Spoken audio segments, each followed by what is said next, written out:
Hey, what's up? Well, I am on my way to work this morning and I had a few extemporaneous thoughts to share. Extemporaneous, for all y'all that don't know, is when you don't have remarks prepared, it's off the cuff, it is just remarks that you speak extemporaneously. I don't know how else to say it.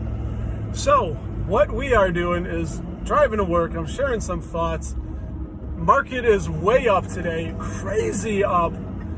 The market likes certainty, and we had a lot of uncertainty as of late.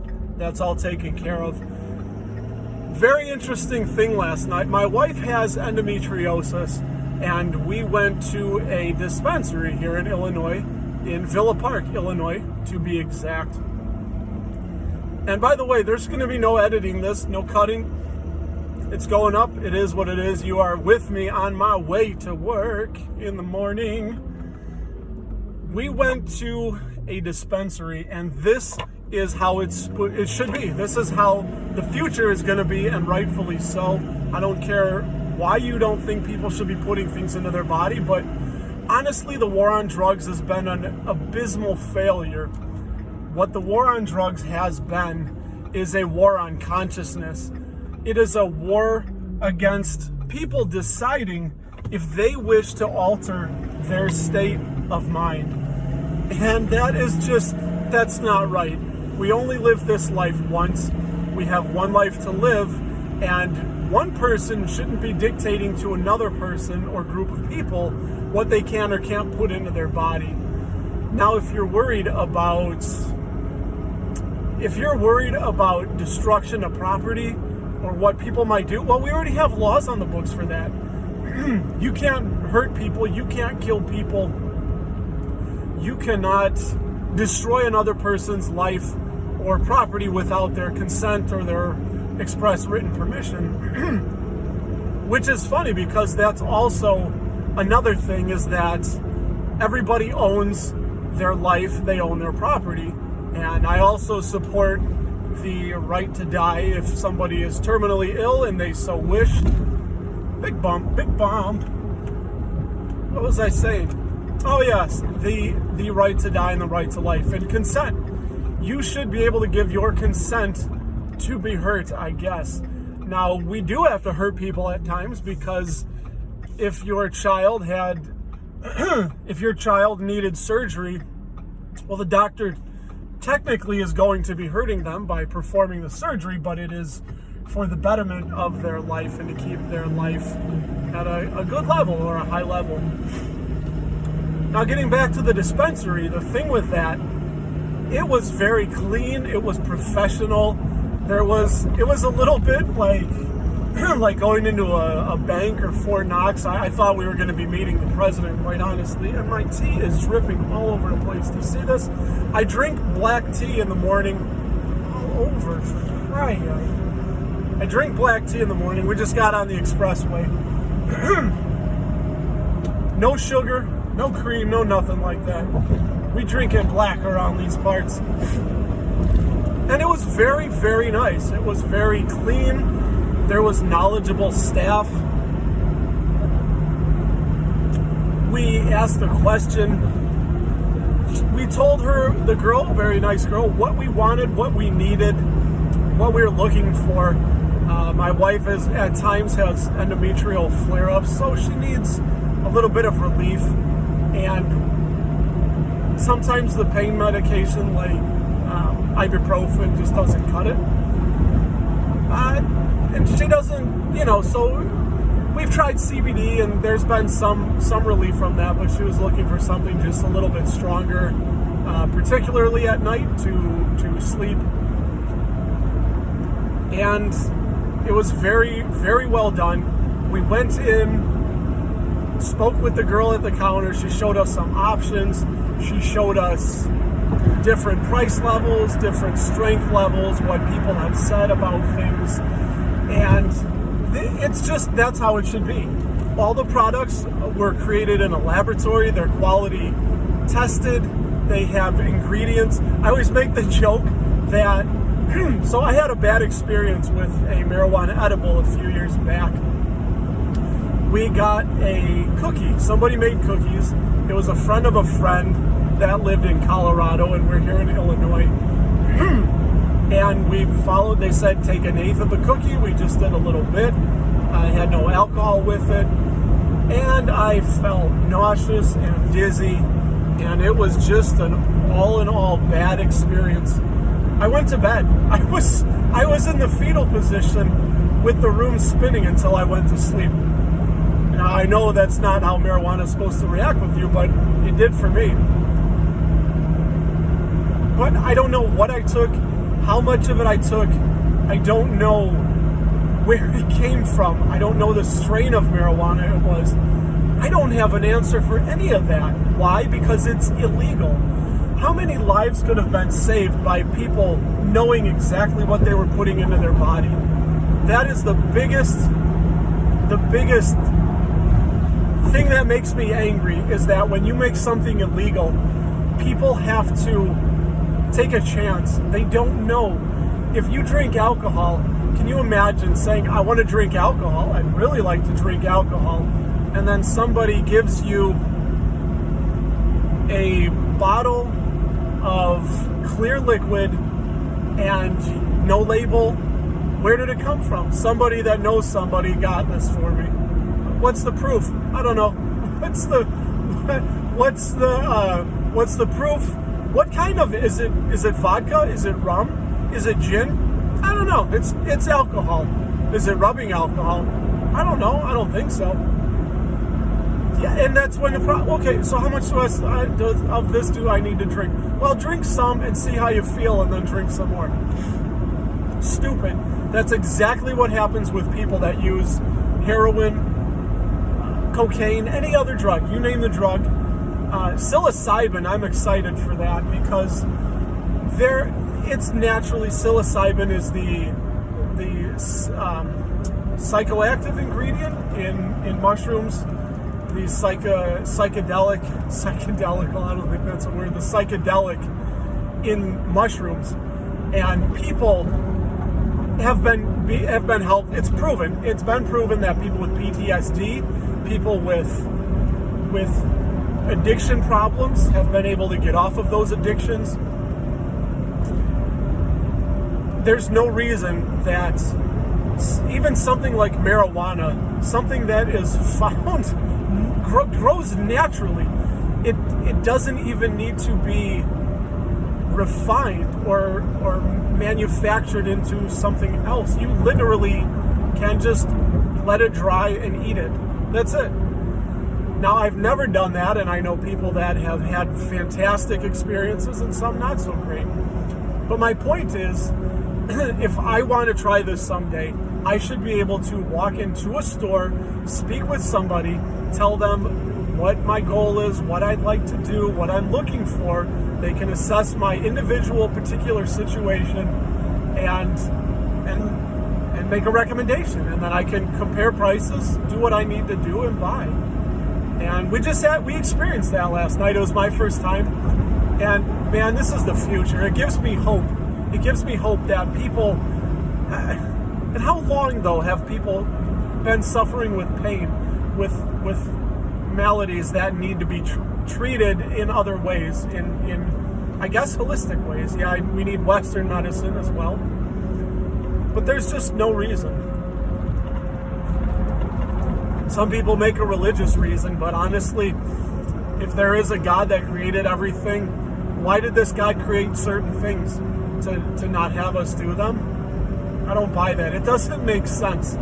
It's illogical. It doesn't make sense. Which, funny, is why I noticed today that Aurora Cannabis, ticker symbol ACB, is way up in price. And it's really shot up. Just earlier last week, it was in the $4 range, and when I left the house, it was pushing $13 a share today. And this is from Biden and Harris, which they are pro marijuana legalization, which they should be, because the federal government has no authority to regulate anything that's made. They have interstate commerce regulatory power, but not intrastate. if somebody in the state of Illinois wants to grow marijuana in their backyard and use it and never even have it leave their premises, how is the federal government able to tell that person, you cannot do that or you will go to jail? How many lives have been lost or ruined because of this nonsense, I tell you? It's about time, and this is one thing I'm hopeful for. With every president, I find something that I agree with their agenda, and I hope they will push forward. With Barack Obama, he wanted to end the wars. He was going to pull everyone home, pull all the troops out of the Middle East, which, it's been too long. I understand we figured out what was going on, but it's time to end it, in my personal humble opinion. But getting back to the market, it just shows that, man, you need time in the market. You don't know what's going to happen. Nobody knows what's going to happen. We absolutely must find a company that you are happy with. And this is what I do as a dividend growth investor. I look for a great company that I am comfortable holding forever. Now, when I say forever, there's a caveat to that. The caveat is that the underlying reasons that I bought, the fundamental reasons that I bought, do not change. Once one of those 2 or 3 fundamental core reasons change, then it's time to probably sell and get out until that gets corrected. Fix this here. Is that better? I think it's better. So thanks for joining me on my way to work this morning. I got to look up there. It's hard because I've got this looking at this big picture of myself, and I need to look at you guys, you all right there. Hi, how's it going? Thanks for joining me. I'm gonna get around this crane truck. Watch this. Ah! Crane truck. There he goes. Woo. So, anyway, what I was talking about was investing in companies like Johnson & Johnson, Procter & Gamble. Procter & Gamble's one that really sucks. I really wish I would have bought more. It looks way overpriced to me right now. So I only have a few shares in each of my accounts, and I'm being patient. I'm being patient with Procter & Gamble, and I'm going to wait for them to come down in price a little bit. I hope they do. Now, see, I just said you can't try and time the market, and then what am I saying? I'm saying, hey, I'm going to try and time Procter & Gamble and wait for them to come down. But here's the thing. I was buying them in the 1-teens. That's why I initiated my position right around 112, 111. Bought a little bit in the 120s, and it's in the 140s now, which to me, it was a stretch for me to buy in the 120s, so it's a little high. But if it goes up in price that much, imagine if now, when's the dip going to be? What if it goes to the 150s, and then the dip is to where it's at today, and it takes a year to get there? Well, I just missed out on that dividend capture and reinvesting those dividends. So you make your piece. I'm looking at Johnson & Johnson, ticker symbol J&J. That's a company that you pay a premium for. And it is really true that you do. Warren Buffett has the famous saying, everybody knows it, you get what you pay for. Price is what you pay, but value is what you get. Did I mess it up? I don't know. I'm driving and talking with you fine folks on this fine Monday morning as you head into work with me. So thanks for joining me. Cheers. Monday morning. Let's go another week.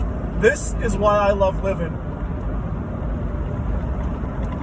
I love living because you never know what's going to happen. We don't know the future. And if we knew the future, it would be boring. Which kind of brings me to any great story. Any great story has to have some level of uncertainty or doubt or an open loop that you don't know what's going to happen. It's funny mentioning about God and all that. In almost every single religion, there is an adversary. Because it makes the story interesting. I know a lot of people vehemently will disagree with this, but in the Bible story, imagine if God was all-knowing. Bumpy road here.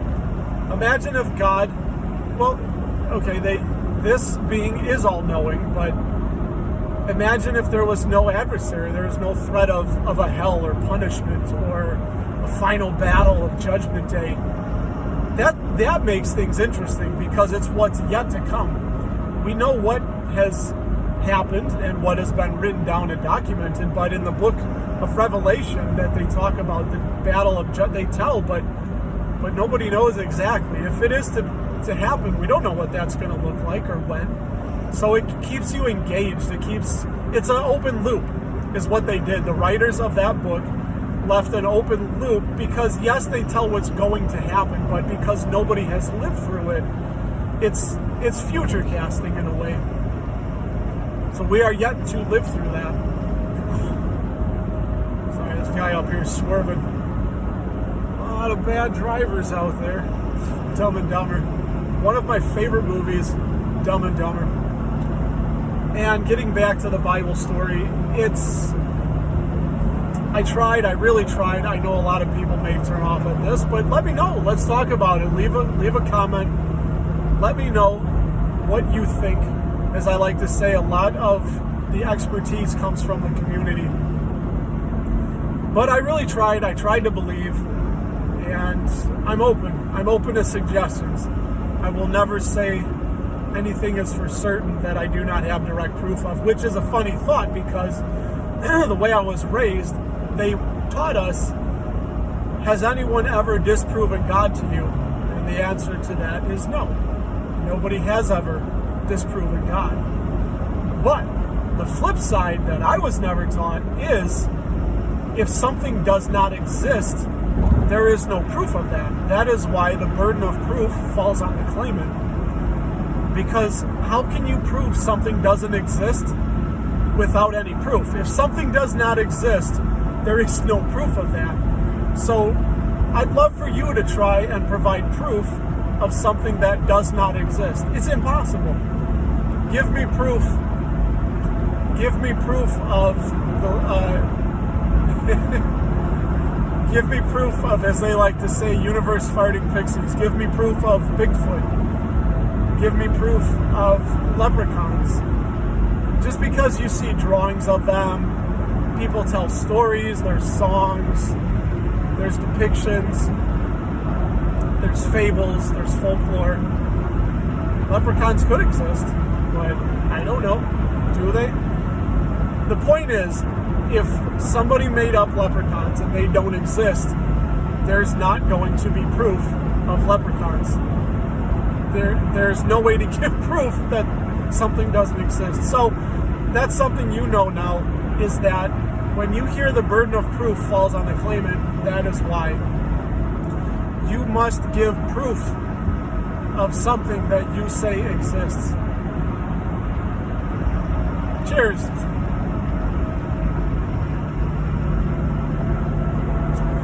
We are getting to the final leg of the journey here, and I've left an open loop because before I left, I told you I'm going to end this video when I get to work, so now you're going to want to watch and see what happens when I get to my work, where I'm going on my shirt. And every morning, as I was saying, I don't know what's going to happen. We don't know what the future will bring. We don't know what the future will hold. We have predictions, we have projections. We think we know what's going to happen. And some people are right, some people are wrong. I listened to some experts, some very, very knowledgeable people, and they said to get out of Tesla. They said because Tesla is a very fine car, which it is, and someday I hope to own a Tesla. They said that the company is burning cash, that Elon Musk is much like P.T. Barnum. He is a great showman. He's just a great carnival barker. But the cash burn for Tesla is so great that they will not be able to survive and sustain. And they said that some other company is going to buy Tesla, and when they do, the shareholders, because they have negative equity, or had negative equity at the time, will get nothing. And whoever buys the technology, buys Tesla, those shares are going to pop, or if they were to restructure and offer new shares, then those shareholders are going to be the ones to benefit. That didn't happen. Again, these people were incredibly wrong. That was when Tesla was at $230, $240 a share, went up to damn near $3,000 a share.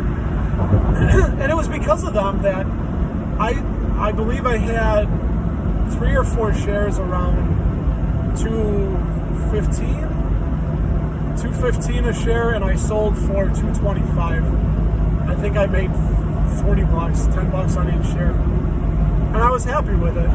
I was happy because as I was convinced that they convinced me that Tesla was going to go bankrupt and go through bankruptcy, and the shareholders, all the retail investors, they said we're going to get screwed. And after I sold, I felt like I was along with them. I said they're absolutely right. These poor suckers, they're going to get left holding the bag. Look at me, at least I made some profit on Tesla. Nope. They didn't know. But you know what they were? They were certain. And this goes to show that the human mind loves certainty. Loves certainty. People can be wrong all day long, but what you can't do is break the cardinal sin of being uncertain. That's a little bit of psychology for you if you're still watching. And if you are, stick around, because when I get to the end, well, it's the end. So, yeah, that's just a psychological thing. Look at all the great leaders. Look at Hitler, man. Talk about somebody that was fervent, had a belief in what they were saying, and was certain. Big curve here, right? You got to be certain. You can be wrong, but you can't be uncertain. People want somebody that exudes confidence and certainty. Now you know, and knowing is half the battle. Yo, Joe. G.I. Joe. Well, this has been a fantastic trip. Thank you for coming along with me. We're getting to if we were in an airplane, this is the part of the ride where we would be telling everyone to please return to your seats, put your seatbelt on, prepare for, what do they say? I don't remember. I'm going to be taking a flight here in a couple weeks. Prepare for landing, they say, to your terminal. But just remember, don't try and time the market. We can't time the market. I bought Friday, and I was a little bit worried about buying Friday because I thought maybe the market could drop. I bought some Bitcoin. On Coinbase, there are some promotional crypto coins that are trying to make their way, so they're giving out free crypto. And all you have to do is watch a few little videos and answer questions. They're multiple choice, but it doesn't matter. You just keep picking until you're right.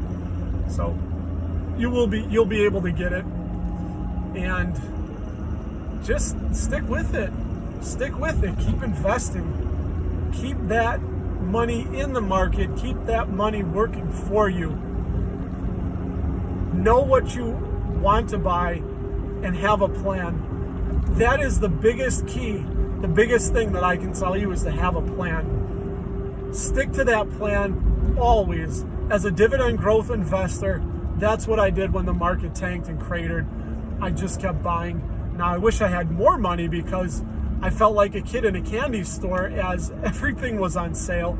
Imagine being in one of your favorite stores and all of a sudden they just say, flash sale tomorrow. Everything is 60% off. The entire store. Everything. Like, wow, Dios mío. Would you wait? Would you wait and say, no, I'm going to wait till the sale's over and everything's back to full price before I buy? So a lot of people have that backwards with the market. Benjamin Graham had a fantastic thought about this. He said, imagine if the people in the media and the news, instead of saying the market crashed, the market's down, 12%. Imagine if they said the market is 12% less expensive than it was last week. Imagine that. You would be ecstatic. You would be thrilled. would be thrilled. That's why you got to keep buying. Have a plan. I kept buying McDonald's, Johnson & Johnson, not Aurora Cannabis. They're on my mind, though. They sucked for me. Procter & Gamble, Johnson & Johnson. I bought Prudential. I bought Albemarle, which is up huge, ticker symbol ALB. And I just kept my money in. And I'm going to buy more while it's up, buy more when it's down. Dollar cost averaging that in, it forces you to buy more when the market is down and buy less when the market is up. Well, friends, that's about it for me. I just got to my place of employment where I'm going to make some more money today, and I am going to use that money to buy more time, because you are either a net purchaser of time or a net seller, and I'm going to buy more time. So let me know what you guys think. Leave some comments below, and I'll talk to you later. Peace.